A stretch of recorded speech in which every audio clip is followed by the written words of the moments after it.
What's up, guys? It's Crash, and I want to talk about Gray Zone Warfare today and kind of the rocky rollout of patch 1, as well as how the studio kind of responded to that adversity. And then we got some really new, exciting information via the community briefing number 2 from Devil Dog Gamer. I really like these things because we get information straight from the horse's mouth, right from the studio, about what they're actively working on. And there's some really good stuff in there, as well as confirmation that patch 2 is already being worked on in earnest. So I want to talk about a lot of that stuff. But as you guys know, when patch 1 rolled out, it didn't work as intended, right? There were a lot of new bugs. We got stuff that we badly needed. We got the fixes to the grenade exploit in the base. We got some changes and tweaks to the AI, some server fixes. We got some exploits patch and a lot of stuff that we badly needed, as well as some cherries on top, like slugs are pretty fun to use in the starting base now in shotguns. So some tweaks and things like that. I was excited for patch 1 to start the cadence of getting this game where I think it can go. However, I don't know how this happened because there are a lot of friends that I had that tested the patch, and this didn't come across in the community test. You guys know that Madfinger Games puts the test server up so you can test and give reports and feedback via Discord about what you see in the test. So I'm not sure how this stuff fell behind the cracks, but I was out of town for work most of the week, and I kind of looked at Reddit to see how people were receiving patch 1. And Reddit was on fire, like almost as bad as X-Defiant servers on day 1. It was not good over there. The main thing I heard was people were not able to loot their own bodies, which is a huge bummer. That can be incredibly frustrating, especially in a game where the economy needs a fair amount of work. So if you start losing a lot of stuff, if you start dying to AI, even though your friends watch over it, you go back to get your stuff and you can't, you start to lose money. It's hard to get that back, as well as even talking about quests. There were a bunch of quests within patch 1 that kind of messed up, where you couldn't progress them, you couldn't grab certain things to complete quests, and a lot of stuff like that. And I was kind of like, oh no, this isn't going well. People are going to be pretty upset, on top of the already people, constantly giving feedback on AI and optimization and server issues and stuff like that. There were even problems where people could shoot specific spots in the server and cause server degradation for everybody. But actually, much to my surprise, like we've seen time and time again through early access, through the hot fixes in the, the first couple weeks of the game being out, that these developers buckle down and can work really hard and get stuff done. And I was even surprised at the timeline of this, but the very next day, hotfix number 4 came out. You guys probably saw that, and fixed the vast majority of the issues. I'm still seeing a few things here and there on Reddit, but game breaking things like not being able to loot your stuff, server degradation, all that kind of stuff, like tasks being locked where you can't progress through quests anymore, that stuff being fixed a day later, I think was pretty awesome. And I really do think this is kind of like a microcosm, or like a mini loop of what we're going to see in this game going forward as they get it closer to 1.0. I think it's going to be rocky at times. I think it could be, and in this case, it's like a 2-step forward, 1-step back, right? But we are making progress within the game. So I think this is what we're going to see going forward. And I really just feel like that our patience is probably going to be rewarded, because I, like many of you who are still watching my content, can see where this game can go. So as long as they keep working on it, launch a patch, hotfix the very next day to fix holes that were in that patch, I don't think there's really any room to complain there. I know a lot of people still won't work on the AI, and we're going to get into that in just a second. I know a lot of people need optimization to play it on kind of more mid-tier machines and lower. I know that is still an issue with the game, and I totally get that, but you do have to commend Madfinger Games, I feel like, on launching a patch, like their first big patch.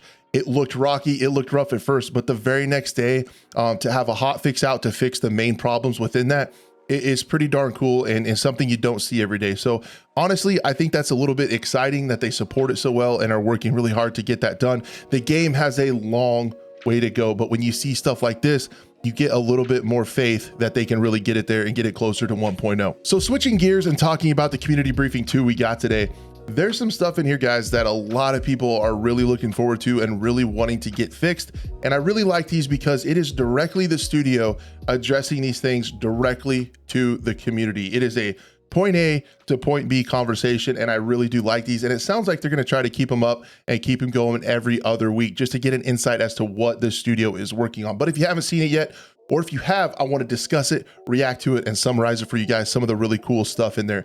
The first thing he basically talked about was server performance, right? Like everyone talks about it, and in my opinion, almost every single first person shooter could stand to have some better netcode and better servers. I think there's always inherent issues with online multiplayer shooters, but in this case, it needs some work with Gray Zone Warfare. And Devil Dog said they are almost constantly working on server performance. They're working with server providers across different continents, try to increase capacity, work with them to help improve performance. And that has to be pretty challenging when you're working at studios or companies in different continents and different countries to try to get servers up to snuff. But they wanted to let us know that they are always working on those. The other big thing is AI. I get a ton of YouTube comments about the aimbot AI is not fun and making people put the game down. So for my non-educated brain, I always see AI as a really big challenge when it comes to making video games, but they are actively working on it. They want to rein in the aimbot AI. That is his words, quote unquote, which is awesome to hear because a lot of people are having trouble with this, myself included. It's incredibly frustrating when it happens. You almost have like a half second too, like you shoot at an AI and they turn, and before you can react, you know in your head that you're dead. And so they're working on that. They're trying to make line of sight be more of a thing where you can hide from them, break line of sight, and maybe reposition a little bit better. And they want to make them not as accurate at long range for starters. So I think that's awesome. AI is something I feel like personally is going to be iterated on all the way throughout the life cycle of this game. It's something that can always be worked on. The other major thing is helicopters. They're going to be working on adding LZs in the meantime. That will help with camping. That will help get players to where they need to go. They're working on, fixing that wait time. You guys know, how many times do you hear in your sleep, negative, all choppers are in the air? Like, I've heard that so many times. I know you guys have too. So they're working on it. They're working on HUDs to inform players where they're going. So maybe if you know a chopper's headed somewhere that you need to go, people can start sharing choppers if they're not in a full squad. I think that would be awesome. They said they can't really just add more because it would help. It would hurt server performance and degrade and optimization really, really bad.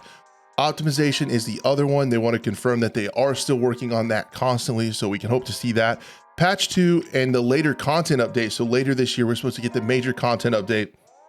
Lasers, flashlights, night vision, day-night cycle, some more POIs, I'm hoping. That content patch is being worked on, as well as patch 2 in the meantime is being worked on as well. And I hope to see some of these things within that patch 2. They added, or he talked about toggle being added for different things. I really need toggle lean. Some of you weirdos, and I don't get it, some of you weirdos want toggle ADS. I will never understand that. And it makes me uncomfortable just saying it. I don't know why you want that, but they're adding it. So they're going to be able to have toggle actions for everything, which I know they need, but I want to have toggle lean is how I play with that. Toggle ADS, whatever. We welcome everyone here, but I still might look at you weird. They're going to add the ability to delete messages and change some UI within the messaging, as well as what I think would be really cool is adding a faction chat to the server. So like, hey, we're over at Tiger Bay, we need help. Can somebody come help us? And maybe you have quests over there too. And pretty soon the whole faction is fighting through Tiger Bay together. That would be really cool. So faction chat definitely needed. Dragging players, we've heard this several times, but it is confirmed to be working on to where you have a player in a coma, a friendly, you can drag them to cover before you start working on them. Again, like I said, flashlights, lasers, night vision, all that stuff is coming on the later content patch later this year. And then one of the big ones for me, I don't hear a ton of people talking about it, but the economy, right? They're constantly working on the economy. They said barter items and a more variety of loot and more POIs and places to go loot are going to be added. And they're also working on balancing that economy. And the big one, which I don't know if that's going to be in the day-night cycle patch coming up or if that's going to be down the road, but they are going to be adding crafting. So when they add crafting, there will be more things that you want to find and bring back with you. He said they want to, get that gameplay loop, get that feeling of I found something, I need to get back to base. So with that being added, with all these other changes, like I said, you guys can start to see, you can start to imagine when all these things are in the game, when there's more content, when the end game is added, when all this stuff is happening, when you have, the fobs that factions can fight over to unlock traders or a spawn point on the map that's constantly changing and can be fought over.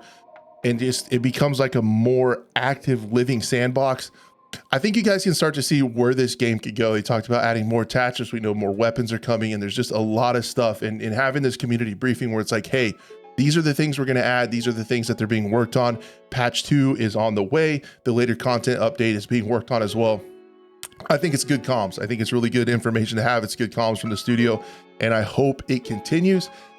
Also, I hope you guys continue to watch the videos. I hope you enjoy these. I hope you get something out of them, because the fact that you watch my videos to get information and comment down below about what you think of all this stuff means the world to me, and I do not take it lightly, and I appreciate it so very much. Guys, have a great weekend, and I hope to see you on the next one.